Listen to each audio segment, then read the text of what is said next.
folks at. You too big to be with the little ones, the little teenagers.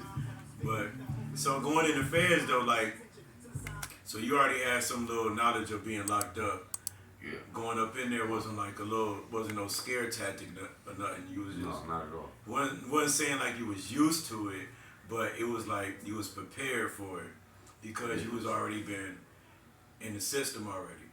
Yeah, and then being so fine-tuned in the culture. Right. You know, if you really fine-tuned into the culture of the streets, you're going to blend in wherever the streets is at, and the streets is in jail too, so it kind of felt like when you go in there, it was like the streets, yeah, on a microcosmic level. Really, and looking back on that, in retrospect, that's what really let me focus on, like, man, that didn't even bother you at 17 getting locked up and going into this kind of jail. That didn't even bother you. No, that's a character flaw. Yeah, that's You think back then it was like not knowing what you know now. You think it was like a graduation thing, going to the county. Like, all right, I did that shit. All right, I got caught for my shit. I did my time. Bam, man, I got that under my belt. Coming home, first day home, everybody. Yeah, welcome home, AJ, man. We've been praying for you. That shit gets old. You hear me? That welcome home shit, man. That shit gets old, bro. Don't let it taking you shopping, all that extra shit. That shit gets old. It's cool for the first couple of times, but on your fourth time coming home, like, you gonna notice your first shopping trip time. Your first shopping trip home gonna be $2,500 or something. Then it's gonna be $1,000. Then like the third time, they like, listen, man. Like, man, I got this outfit for you. I got an outfit, some shoes for you, man. Yeah, you can't keep coming home. Yeah, for real, dog. Shout out to HOD. Yeah, off the muscle. You know what I'm saying? Located Ecorse, Mish Ave. Yeah. You from out here, you know where it's at. Right by the Mickey D's. But so going up in there, man, like, with that shit, cause it's different politics in there. Yeah, it's like the streets, but it's different because it's kind of it's under a microscope, so everybody close contact, and you know, out here you got a lot of distractions. You can get away, and there is like, we close, so I gotta watch everything.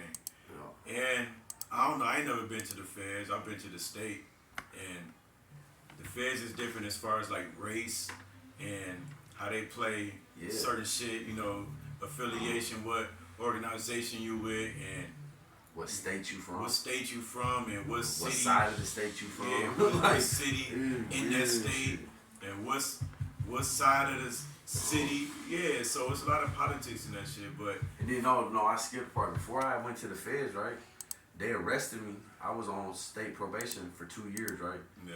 And they arrested me and sent me to the state joint in Tennessee for 2 years. And the feds indicted me while we was in the state joint. Boom. So they smacked me with a 4.5 for the counterfeit money, and a 2 for the thing I did, like 6 years, 9 months for that.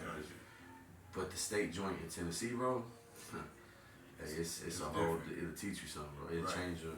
So it seems like they shit down there is like still on some back in the day type shit almost. Yeah, respect, you know it's respect. It teach you respect off the muscle. Oh yeah. No, but it ain't the type of respect you can use in society is what it is. No, it's a different type.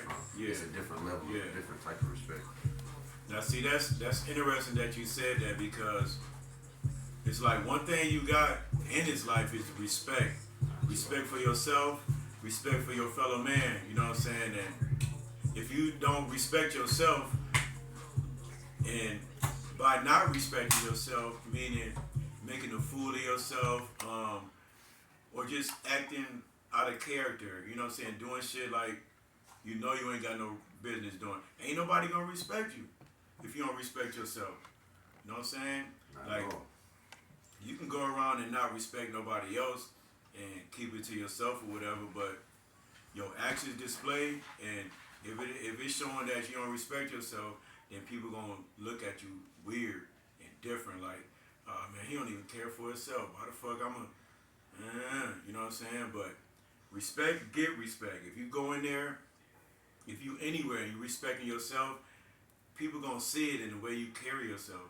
You know what I'm saying? You go up in a joint, in prison, whatever, and you go up in there with that folly, with that bullshit, motherfucker gonna have something for you. Somebody gonna have something for you. You gonna get some act right. Somebody gonna bite down on you.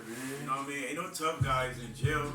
And it's like, respect yourself, respect the people, respect your cellmate, because you can get whacked by him, by somebody you sleeping with. You don't even know this motherfucker. You don't know what type of what type of mental issues he got. Yeah, You know what I'm saying? So you gotta your respect level gotta be it gotta be up, man. It gotta be up.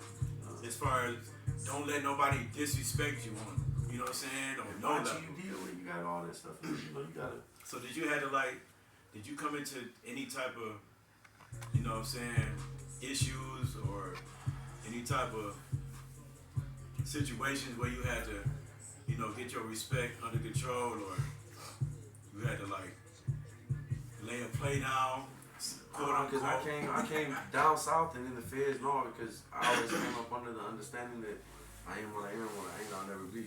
Boom. So, you know, the ones that need to understand that understood. You feel me? Right. So I never had an issue to where I had to demonstrate. Now was it shit. times that, you know, yeah, something had to be done that you had to demonstrate yourself? You know, yeah. Obviously, me and you my guy, we chilling. You about to go home in 6 months. I got 5 more years to do. Yeah. You know. I'm gonna take care of that. Yeah. He disrespect you. I'm just gonna go on his shit. Boom. So shout out to everybody that's making sure that people come home when they supposed to come home, because you'll be in some situation. Free all the guys, man. Yeah, all the guys. Y'all got somebody locked up out there, man. Reach out to them, man. Yep. Send them a JPay, man. Send them a letter or something, something. that shit. Put $5-6 that shit on the goes phone, a long way. Yeah, man. Answer the phone, man. Look, this man made me do my bit, just being able to.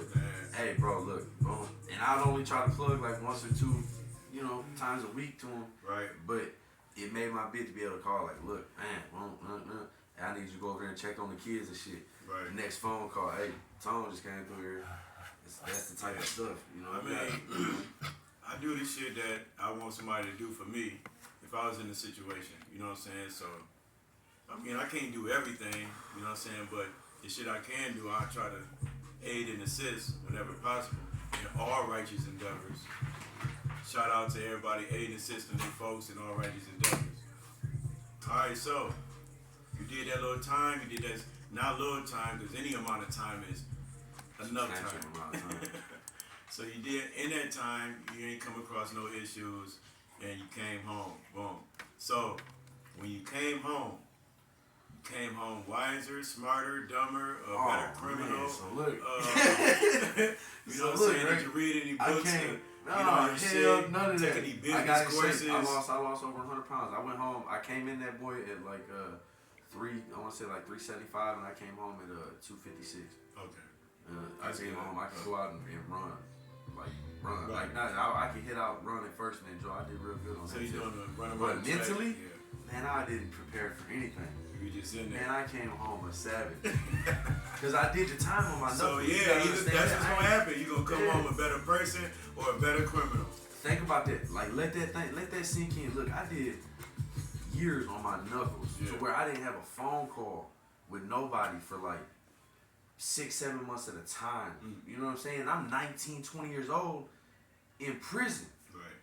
You feel me? So think about that. Like the aspect of where my mind went. I went to you still everything. Like a teenager kind of. If I didn't have it, you had it. I needed that. Is right. the aspect I went to. That's how I had to survive in prison. Yeah. So when I came home, they finally let me go. I had the same aspect. Right. And the only thing that led me to was straight back to prison. 17 months later. To serve another 5.5 years of my life. Man. You feel me? So it's like you gotta grow in these stages, and it's if you don't, what they say, if you don't learn a lesson, you're gonna keep repeating the same shit. You know what I'm saying? For lack of a better phrase, the definition of insanity is to keep doing the same shit, expecting different outcomes, different results. I mean, you know, but that's what happens when you on your growth. You gonna go through the same shit. I don't think you're insane because you go through the same shit. I think that you gotta go through it, and once you learn a lesson, that's when you have your breakthrough, and then you can like, boom, go ahead, go to the next thing. You ain't insane because you keep going through the same shit. I gotta keep learning some lessons in this. It's something I ain't getting. definitely not.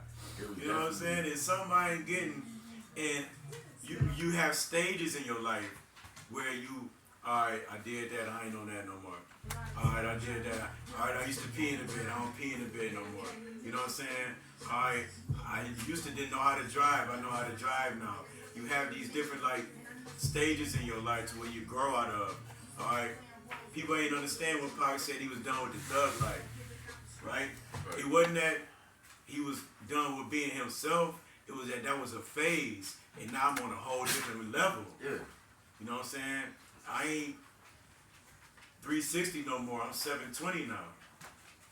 You know what I mean? I'm on a whole different. I'm trying to grow and improve. Yeah, I'm on a whole different Branch cycle. out. Right, I didn't branch out of that mentality.